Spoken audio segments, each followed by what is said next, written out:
नमस्कार। विश्व समाधान मंच प्यारा उत्तराखंड में आप सबका स्वागत है। 28 नवंबर की प्रातः खबरों की आईने में हम देखते हैं, चलते हैं देश और दुनिया की खबरों में। जहां महाराष्ट्र विधानसभा की चुनाव हुई 4-5 दिन हो चुके हैं, वहां कौन बनेगा मुख्यमंत्री, इसमें कसमकस चल रही है। जो जनादेश अर्जित करने वाले गठबंधन महायुति में भारतीय जनता पार्टी जो सबसे बड़ी घटक है, और उसके बाद शिवसेना है एकनाथ शिंदे वाली, और उसके बाद अजीत पवार है।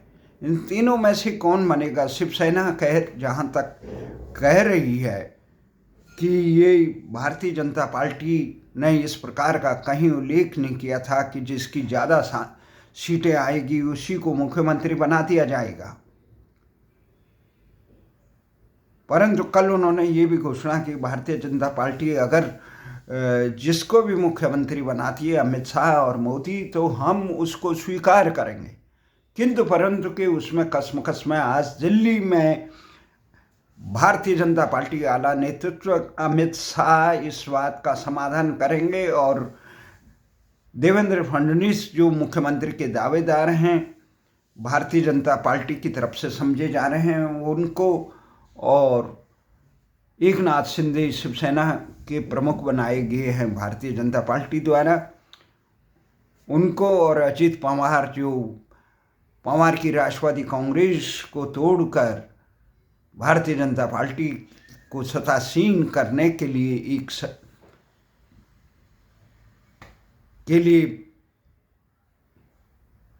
राष्ट्रवादी कांग्रेस पार्टी के नाम से इस समय विधानसभा चुनाव में तीसरे नंबर की बड़ी पार्टी के रूप में शुमार हुई है। तो इन तीनों के अध्यक्षों का, प्रमुखों का आज अमित शाह से मुलाकात होगी।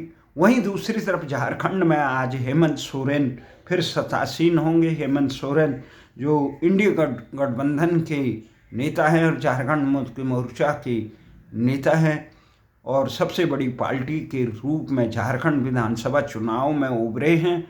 उसके बाद कांग्रेस उनके साथ है, राजद और अन्य विपक्षी दल जिनको पर्याप्त बहुमत मिला है। इसमें तमाम विपक्षी दलों का जमवाड़ा आज रांची में शपथ ग्रहण समारोह में होगा, जहां भारतीय जनता पार्टी को करारी हार मिली।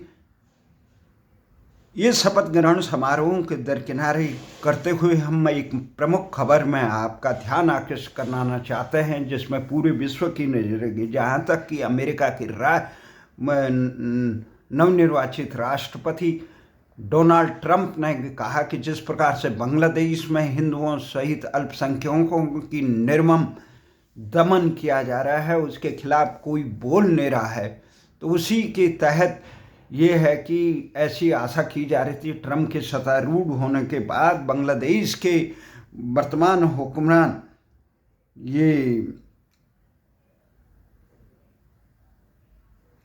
जिन्हें संयुक्त राष्ट्र संघ, जिन्हें नोबेल का एक पुरस्कार भी दिया गया, बड़ा पुरस्कार, तो अमेरिका किस प्रकार से अपने प्यादों को आसीन करता है। इस समय ये जो बाइडेन की सरकार के सरपरस्त होने की आशीर्वाद से उन्होंने जिस प्रकार से वहाँ से हसीना का तख्ता पलट करने के बाद बांग्लादेश में सेना के सहयोग से सत्ता पे काबिज हुआ, और वहाँ अतिवादी जो संगठन है, आतंकवादी संगठन है, एक प्रकार से जिस पर प्रतिबंध लगाया था, अमानवीय संगठन है जो बांग्लादेश के मूल मूल्यों को, जिसकी स्थापना बांग्लादेश के, उसके खिलाफ जमाते इस्लामी कट्टरपंथी संगठन, और उस पर पाबंदी खुली, और वो अराजकता फैला रहे हैं। तमाम अल्पसंख्यकों, हिंदुओं सहित अल्पसंख्यकों के घरों को, उनके संस्थानों को, उन्हें सरकारी नौकरियों से अपदस्थ करा रहे हैं, जबरन मारपीट कर रहे हैं, घरों में आगजनी कर रहे हैं, मंदिरों को तहस नहस अपवित्र कर रहे हैं। इस पे डोनाल्ड ट्रंप ने कहा था कि उनकी सरकार आएगी तो इस पर अंकुश लगाएंगे, परंतु जाते जाते जो बाइडेन जिस प्रकार से यूक्रेन में लंबी दूरी के मिसाइलों का प्रयोग करके रूस के साथ परमाणु युद्ध को की आग में पूरे विश्व को झोंकने का सनक के को कृत्य काम कर रहे हैं। इससे ये लगता है कि जिस प्रकार से ये कृत्य किया जा रहा है, इनके खिलाफ विश्व में एक विश्व अपराध के लिए ये मुकदमा चलना चाहिए था। यूक्रेन के राष्ट्रपति जेलेंस्की और अमेरिका के प्रधान राष्ट्रपति जो अभी चुनाव में जिनकी पार्टी हारी है, जो बाइडेन के खिलाफ, कि अगर इस प्रकार से वहाँ पर परमाणु युद्ध का खतरा होता है तो इसके लिए कई जिम्मेदार। तो हम बात कर रहे थे अभी बांग्लादेश की। बांग्लादेश में जो बाइडेन को अपदस्थ करने वाले डोनाल्ड ट्रंप ने जो कहा था कि संसार में कोई सरकारें उनके खिलाफ नहीं बोल रही है जो बांग्लादेश में हिंदुओं के साथ हो रहा है, जो उन्हें निशाना बना जा रहा है, धार्मिक अल्पसंख्यकों का उत्पीड़न हो रहा है, ईसाई और मुस्लिम, ईसाई और हिंदुओं का, बौद्धों का बांग्लादेश में। परंतु इसके बावजूद भारत सरकार मूक दर्शक बनी हुई है। भारत सरकार से हमारा ये मानना है, वहीं मूक दर्शक बनी है। वहीं संभल में जो शाही जामा मस्जिद को पहले आरोप ये है कि यहाँ हरिहर मंदिर को आक्रांताओं ने तहस नहस करके इसके ऊपर ही शाही जामा मस्जिद बना दी। उसका सर्वे न्यायालय के आदेश पर किया जा रहा था। सर्वे भी न हो, आप सच को सामने, तो वहाँ पे पथराव क्यों?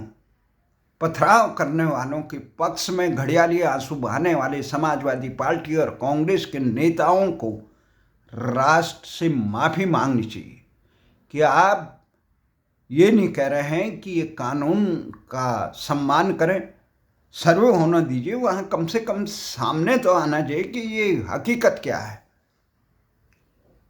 पीड़ित पक्ष है, हजारों सालों से, सैकड़ों वर्षों से जिस समाज को रोंदा गया, लूटा गया, मारा गया, अपमानित किया गया, उसके धार्मिक स्थलों को लूटा गया, तो उन्हें सच जानने का तो अधिकार है।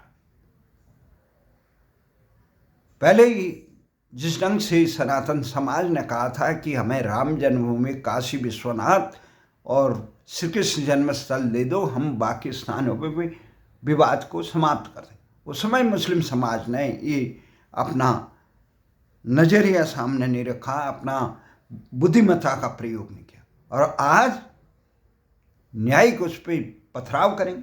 पथराव क्यों कर रहे हैं आप? अन्य शांतिपूर्ण जुलूसों में, रामनवमी के जुलूसों में, गणेश उत्सव में सब जगह पथराव करेंगे, क्यों कर रहे हो भाई?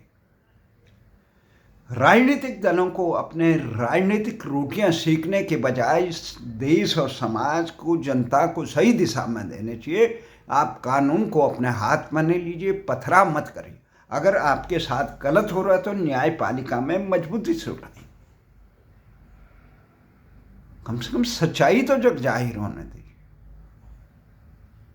ये तो स्वीकार करेंगे इस चीज का कि पिछला जिन्होंने किया वो जाने, वर्तमान में जो ढांचा है हम उसे मस्जिद कहते हैं, और अगर पहले ये था तो उनकी कृतियों से हमें कोई लेना नहीं। वर्तमान में हिंदू समाज अपना विराट दिल दिखाए और इस मस्जिद को जैसा है वैसे रहने दे, तो इस पर विचार किया जा सकता। परंतु आप सच्चाई को सामने नहीं आने देते हैं। वहीं बांग्लादेश पे मौन रहे, घड़ियाली आंसू बहाने उन्हें। ओवैसी कहाँ है? ओवैसी जो बांग्लादेश पे मौन है, कहाँ है कांग्रेस पार्टी, या कहाँ है समाजवादी पार्टी, कहाँ है अन्य राजनीतिक दल? इसके साथ भारत सरकार भी कटघरे में।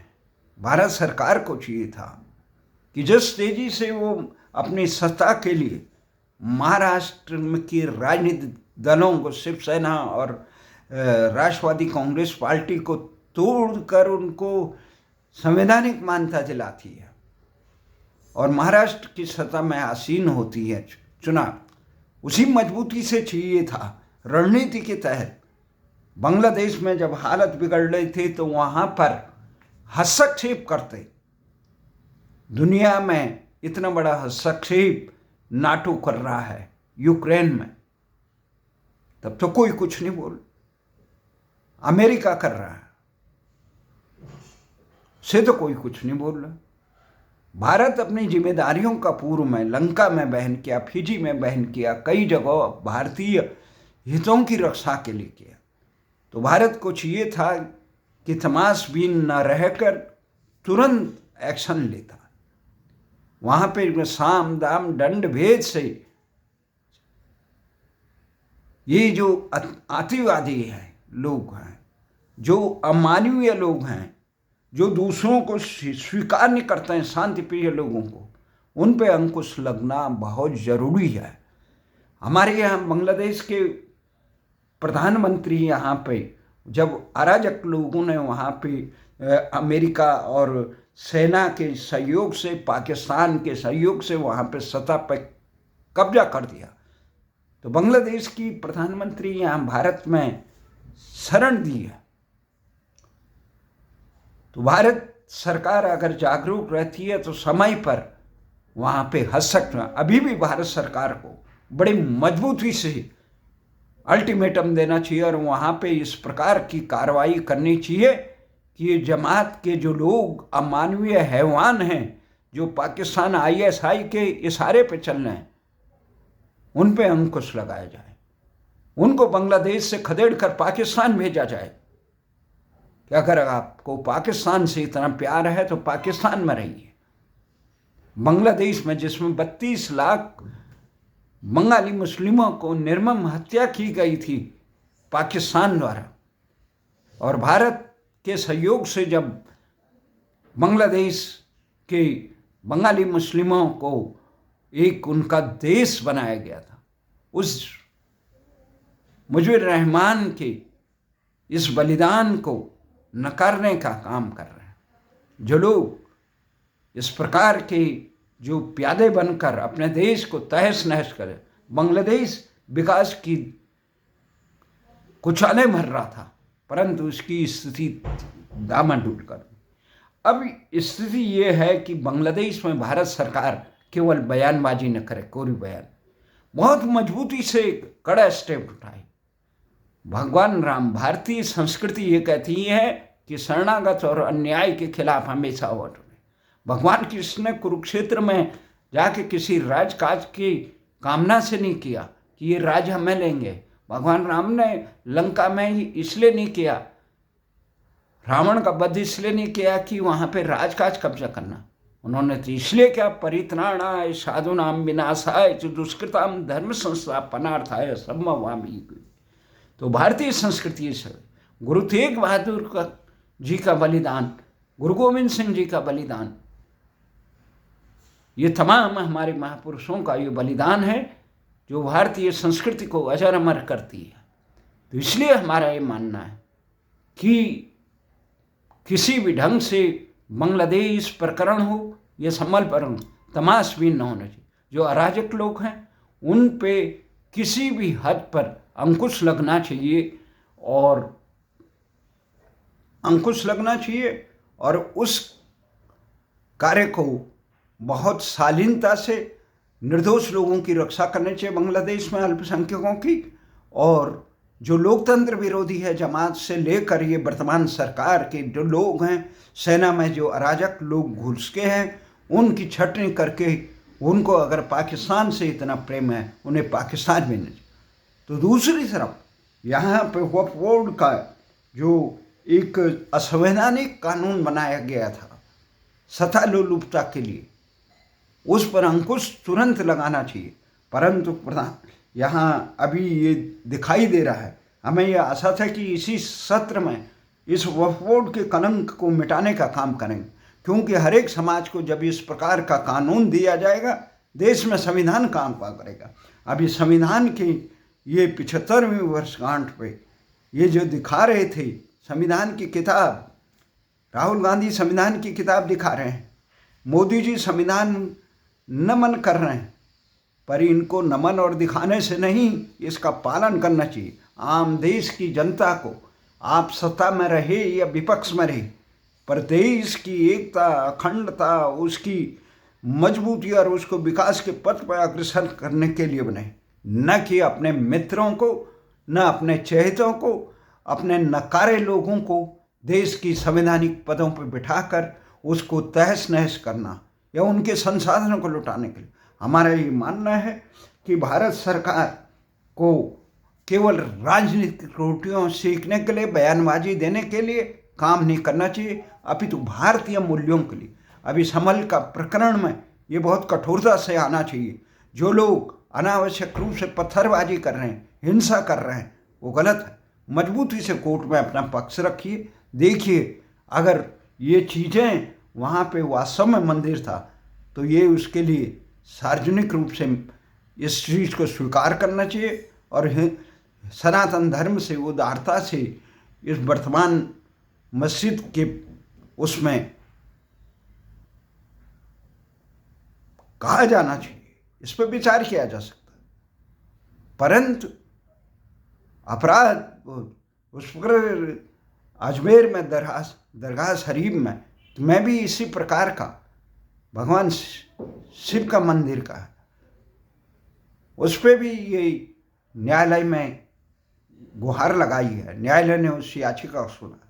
अब हो वहाँ क्या है, आक्रांताओं के समय कितने इबादत गृह, पूजा गृह, मंदिर लोगों का, गुरु तेग बहादुर से लेकर भाई मती दास से लेकर रतिदास जी का आज भी बलिदान सामने है। कितनों को कितना पोखे। कश्मीर हमारे सामने है, बंगाल हमारे सामने है, आसाम हमारे सामने है, झारखंड में किस प्रकार से आदिवासियों का जीवन जीना दुर्भर कर दिया। वर्तमान चुनाव में भले ही भारतीय जनता पार्टी का ये वो नहीं चला, सबू का नहीं चला, क्योंकि भाजपा की कई चीज़ों में कथनी और करनी में अंतर है।